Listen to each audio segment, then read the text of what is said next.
I was playing through Crimson Desert. I came to a point where I was thinking to myself, what the fuck is the point of this game? And that was a big issue to me because I kept painfully like poking at the back of my head of like, what is this game trying to accomplish? What is it trying to do? Who is this game for? And why does it exist?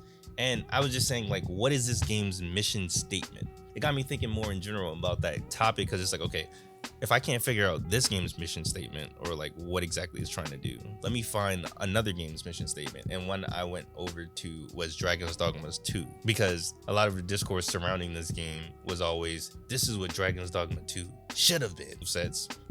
So like I'm seeing all of these reused features, assets, literal names that are reused in certain places.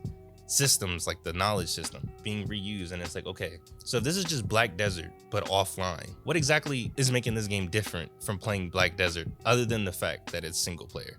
Because Black Desert, all of these systems were there because I could tame horses and breed them so that I could sell them to players so that they can use them. I was making a trade empire so that I can produce goods so that I can sell them to players. I can mass produce potions to sell to players. I was doing the combat and it was flashy because I would be spending dozens of hours in the same spot grinding the same mobs until I leveled up, because that's how you leveled up in that game. It wasn't doing quests, it was just going out in the world and just killing infinitely respawning monsters until you leveled up. None of this is new. None of this is original, even to the same developers. And the story is non-existent. So what am I here for? What exactly are you trying to do? After I bounced out of Crimson Desert for playing for roughly about 30 hours, I started playing Half-Life 2 because it's been staring at me for the longest time. And I've been like, I'm going to play Half-Life 2. The fact that I immediately understood as soon as I started playing that game, what that game was trying to accomplish, and that what Half-Life 2 is trying to accomplish is showing off its physics system.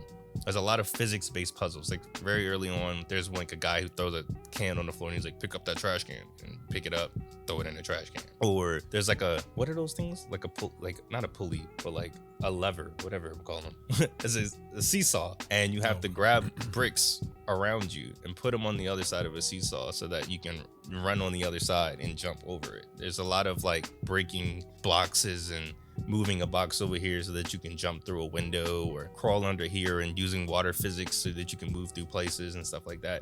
There's a lot of that, and that's even before you get the infamous gravity gun. Like I still haven't gotten the gravity gun yet in that game. So it's like, I know what that game immediately is trying to do, and it feels good because I know what I'm looking for in this game. I'm looking at the physics, I'm looking at this emergent storytelling. Crimson Desert, I'm playing it and I'm like 30 hours in and I'm like, what am I doing? Why am I doing this? Why does nothing feel good?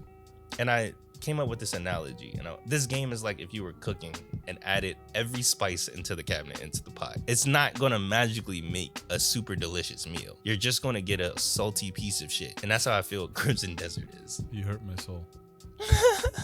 I can definitely believe that. Real quick on your Dragon's Dogma 2 analogy or example, I thought that was interesting because I remember reading a lot of what people were saying about Crimson Desert, being like, this is what I thought, this is what I wanted Dragon's Dogma 2 to be. And you kind of immediately knew that person never played the first Dragon's Dogma, because it's like they went in with these different set of expectations and didn't understand what the game was trying to do. Right. You know what I mean?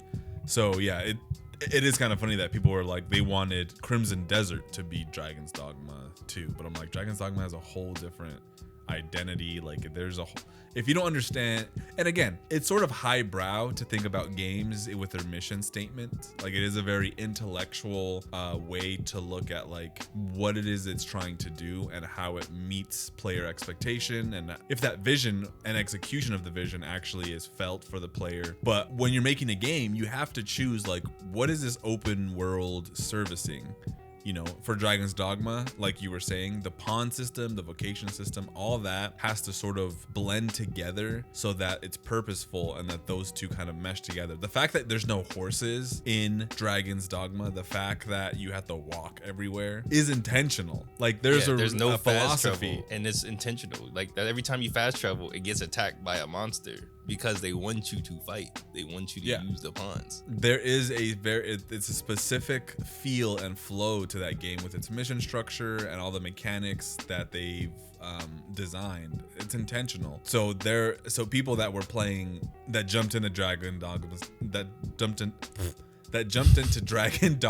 2 and were like, oh, this is not what I wanted. It's just like, well, it's the second of the first game. Clearly you didn't play the first one thinking that this was going to be radically different. But Crimson Desert, I haven't played. I knew immediately that there was a lack of art direction at the very least, and also that it was a game that would seem like it wouldn't be out of place on on Google Play Store or like Apple Arcade, because it just looks like it's just everything and nothing all at once. Like that's crazy, because Where the Wind Meets just came out and I didn't even put that 2 and 2 together until you just said that. Because Where the Wind Meets is the same, where it's like it's just doing everything. You can do all this stuff, but what is it really doing other than being a gacha game? Exactly. That's sort of what I saw Crimson Desert as. The more I saw gameplay of it, I'm like, oh, that looks like it could be fun. I am a fan of open worlds. Not every open world, but I thought that it would be something that I'd be into. The reception to it has been very, very interesting in terms of its opening hours, in terms of all of its systems that it tries to implement but doesn't do. I mean, some people say that it does each system right and that there's a good balance. Some people want certain systems to go deeper or to remove some systems and focus on other ones. I know that when I saw if there was like a town building mechanic and like you have to do all this shit with like your NPCs, like what you call it, the workers whole thing. So you have like a gray main camp, and then you get your buddies, and they can come and they can like do stuff, and they all have like different like attributes. Like one person will be like really good at like lumberjacking and stuff like that. So what you do is you send them out to do jobs in the world, and they get like a whole resource with your camp and stuff like that. Oh, okay. But the issue is that it's real in-game time, and you can't like sleep at all times. Like your character will be like, I'm not tired, I'm not going to sleep, so you can't wait. So like it'll have a timer and be like, this will take 2 days to complete, and then you're like, okay, I kind of want this done now though, because I need this right now. And you kind of got to just do other shit in order for it to be complete, which this is what I'm saying. In an MMO, if it says it takes 17 in real world hours, okay, I'm gonna just go grind or do some other shit or log the fuck off and come back tomorrow. Keep going in the back. Yeah, but in a real game, single player game where I am trying to play this game and I'm going to play, like, there's nothing stopping me. So why are you putting time gated gacha mechanics and like dailies and weeklies into this single player game? Does the sun rise and set is that based on real world time, or is it having its own internal clock? You know how usually games will do like 1 minute is 1 second or something like that? This is more so, I would say like every 30 seconds is a minute in this game. Time goes by pretty slowly. Or I would say like every 20 seconds is a minute in game. I knew you weren't gonna like this game. I was very surprised that you picked it up. And I know that you're like a gameplay systems, like you definitely like your action, you know, your crazy stylistic fighting and stuff like that, as do I. But I was confused because I'm like, this is like gonna be an open world game. I thought it was gonna be more checkboxy, which I like that kind of stuff in my open world games. So I was like kind of surprised when you picked it up. But when your review hit, when your review hit as if it was like on YouTube or like when you dropped your review and everybody was looking forward to it, and I saw that you gave it like a 1.5 star. I was like, it's a mismatch. It's a mismatch. Yeah. Because I mean, give the game to somebody who enjoys some of those mechanics. And by the way, I think you have really, really great criticisms, and there are things that I agree with you in terms of like, yeah, if it's not doing any of these things good, it might not be an enjoyable experience. I don't know. Now I'm not gonna be rushing out to get it anytime soon, but I did like the idea of a brand new IP, brand new studio kind of dipping their toes into it. Like, I think that's cool. It's kind of like why Stellar Blade was kind of exciting. It's like you got a Korean studio that was only doing gacha games, and they come out with like a banger of I don't want to say Souls-like, but you know, they came out with a great action game, and it's just like cool. Yeah, but see, that's the issue is that I've played Pearl Abyss games. I know how Pearl Abyss acts as a company. This is the same. Like in this game, you can tame like an animal, so you can tame like a cat, but you have to keep constantly petting the cat. And you can only pet them 5 times a day, in-game day. And that's like 25 points. Or you can feed them raw meat up to 3 times for 20 points. And once you get to 100, then you can tame them. And then they automatically pick up stuff around the map. That's a carried over feature from Black Desert Online, except they made you pay real money for the pets. Damn. So like, this is what I'm talking about, where I'm like, I'm seeing this stuff and I'm like, I see all the bullshit that you guys did in Black Desert Online carried over. And the issue is that the multiplayer framing of like keeping you online, keeping you engaged, keeping you daily logging in is still there. But this is a single player game where I'm playing this game in my own agency. And that's kind of the issue that I have with Crimson Desert, because once again, it's like, okay, I'm playing combat, and like people were like equating this to like Dynasty Warriors because you go through these giant camps, and it's the same thing as Black Desert Online, where like you go through these, like that's the whole point, is you go through these giant areas and you're fighting like 30 mobs at one time. And it's the same thing in Crimson Desert. You're fighting like 30 dudes at one time. You go through a camp and it's like, imagine a Dynasty Warriors camp, but instead of them all standing in one like area for you to like do one combo and kill them all, they're like all scattered throughout the entire like fully fleshed out base, instead of it just being like a square with nothing in it. It's like a fully fleshed out base, and you got to fight every single person in that base as they're all spread out. I feel like that's very disingenuous to Muso games, because you actually press buttons in those games. In this game, you just hold R1. Like, you hold the buttons to do the attacks. You don't tap the buttons to do the attacks. So it's very off-putting to me. Like, that feels very MMO to me, or very and that's a carryover from Black Desert Online, because you were playing on keyboard and mouse, so you would just hold left click instead of constantly tapping left click, or hold shift and up and do your attacks. Same thing with there's just weird shit. Like, that's why I was saying, like, it's just a weird game, because like there's my biggest thing that I've been hating a lot in games is inertia, where one of my favorite things to do as like a kid when you play a game is to like spin your left stick around and watch the character like in their shitty animation like go around in a circle real quick, you know, like just the responsiveness. I know exactly what you're talking about. That's interesting. But like in a lot of modern games, and I think that's why I don't like a lot of the modern Resident Evil games, is that you'll press up on the left stick and your character doesn't stop on a dime like any other game, you know what I'm saying? They have a little momentum as they like go to a stop. And that's the same you thing. don't like the in animation, right? That's usually, that is left to create a sense of weight of the character. So like you let go of pushing up and the momentum, the gravity, right? Like, it's more realistic basically to have the character kind of give a little. Zenless Zone Zero, actually, for not being realistic, has that animation quality too, where like if you push the character forward, they'll stop, and each one of them has like a specific little like, whoa, like a, you know, but see, because you're like that sprinting. works in certain games, but like in this game, for example, like you have this. So this is the big example I've been talking about. But like, so you press double tap X when you're in the air, or double tap square when you're in the air to activate your gliding wings, right? You also double tap square mid jump to do a double jump. So you're pressing double tapping square to double jump before you do the wings, but you'll always just pop out the wings. And when you want to pop out the wings, you'll be double jumping and you'll fuck up and fall.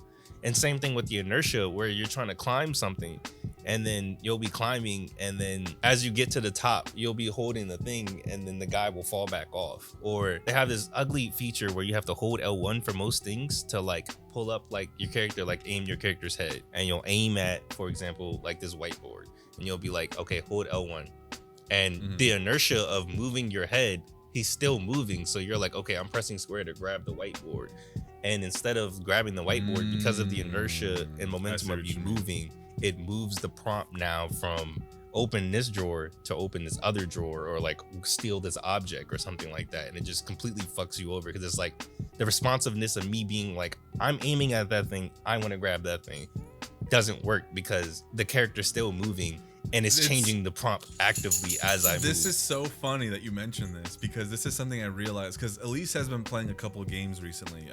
More specifically, she's been playing Saints Row the Third. But she has this issue with other games too. And it's that exact thing that you're talking about, where she goes to pick something up, but because she doesn't have like the muscle memory to be able to like compensate for her character not stopping at the right moment, she'll often like overshoot it, you know, and she'll be like, where is the thing? And I'm like, you kind of have to stand back and like look at it. But because she's kind of struggling with like the sort of like trying to dial in, learning when it stops and stuff.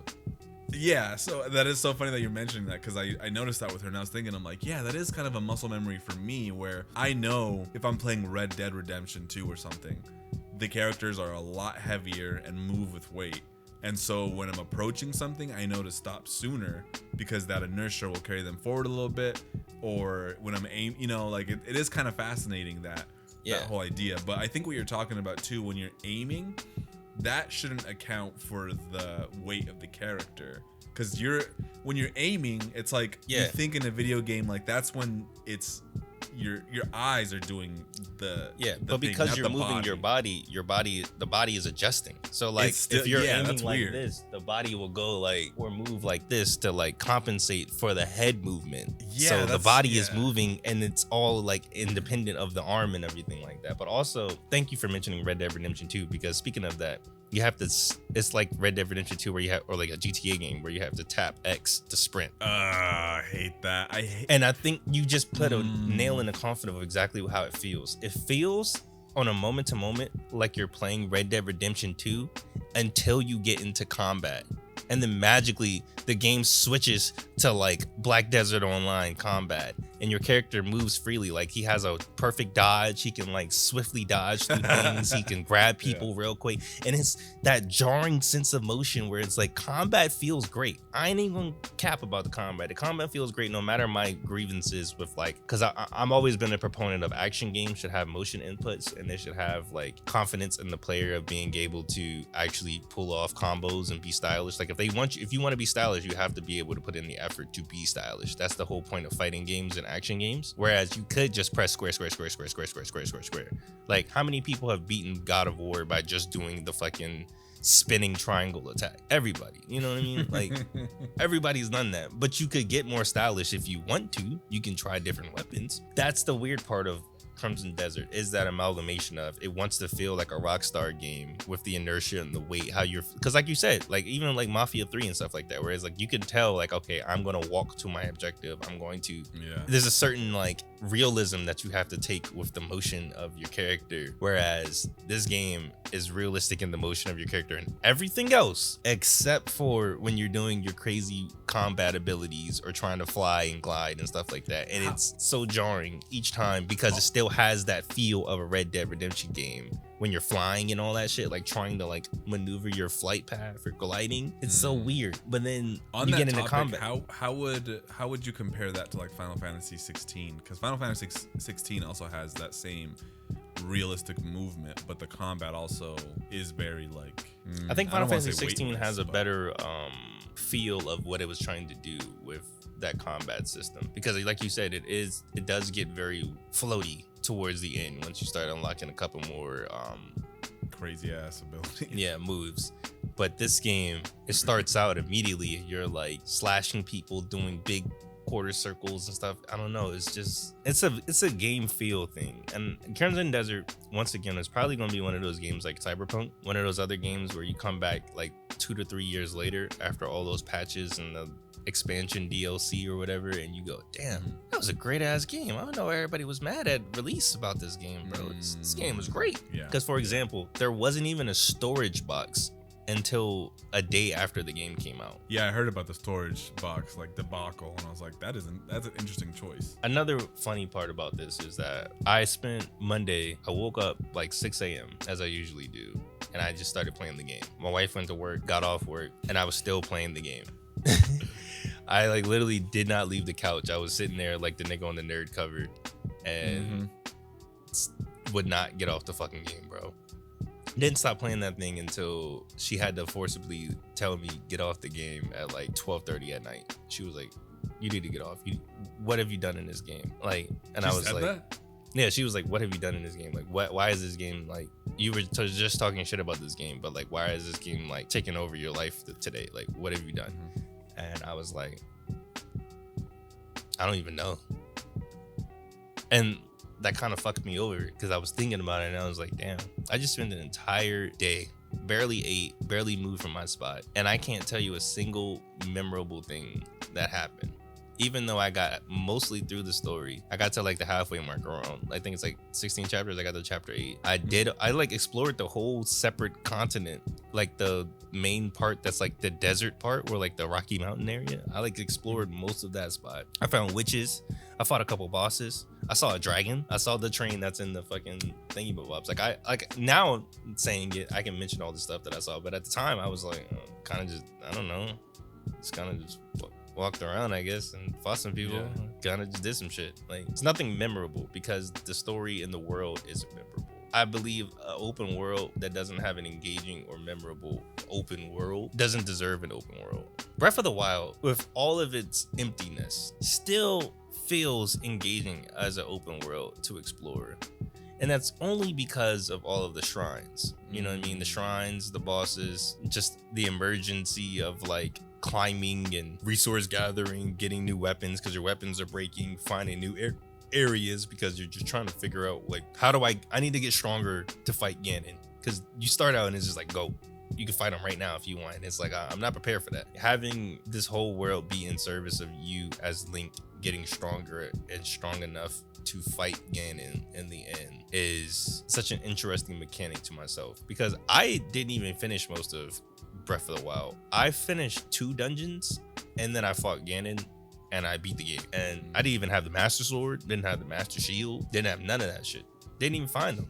But I was able to do that due to just being able to have the luxury of the open world and feeling confident enough in my abilities and what I earned and gained at that time to be like, okay, I think I'm ready. I think I got enough food. I think I got enough potions. I can fight Ganon now. Crimson Desert, after you get 3 abilities, the combat becomes, because they lock perfect parrying. They put like parrying, perfect dodging, and dodge, like wake up dodge rolling behind 3 skill points. Once you get those 3 skill points, you're kind of just free to do whatever you want, because every boss is not going to be, the combat's a joke after that. So it's like, okay, I'm just gonna do my Dynasty Warriors, killing all the mobs, then I'm just gonna fight my little fake ass Souls boss and then move on. It's a game that just, it eats at me, because you're right, I knew I wasn't gonna like this game. And it's not even that I knew I wouldn't like it, it's that, and not that I don't like open worlds. Like you said, I like open worlds. I played the fuck out of Oblivion. I played 200 hours of Oblivion remastered. What game do you think has the best open world out of curiosity?